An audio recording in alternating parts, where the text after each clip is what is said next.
Replacement siya ng wheels.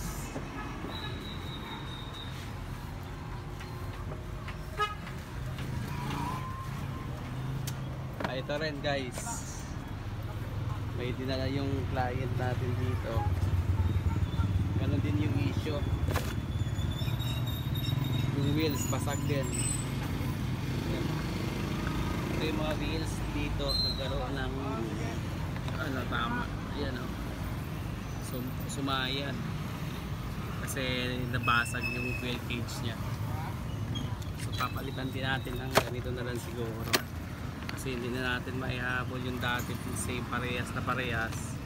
Ito sakto rin, sakto yan.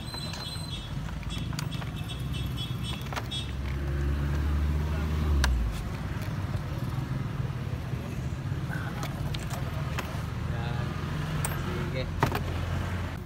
Saka ito, saan na ba yan?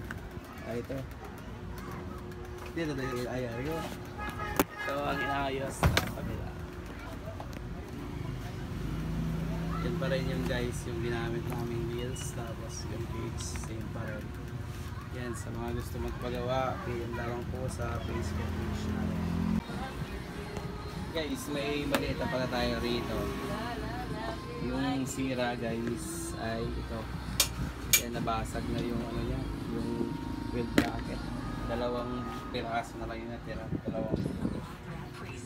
Dalawa sila.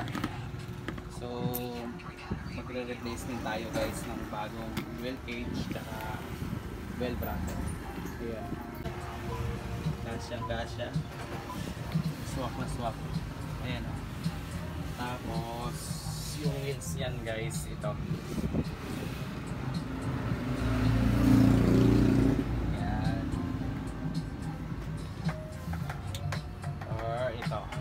Depende sa pagpipilian ni client. Optional. Yeah, please. Lapat na lapat guys, oh. Parehas na parehas. Yan na guys yung finished product ng inayos nating crack repair. Bago na yung mga wheels. Thank you, shout out kay Mr. Serviceman na nag-ayos ito. Ano masasabi niyo mo guys, Doy? I-invite mo sila dito na pumunta sa job. Sabi ito. Sa mga gusto ka mo magpagawa, kita-kita, kits na lang ako. Kita na lang tayo sa shop. Okay, have a nice day and good night guys. Masara na po.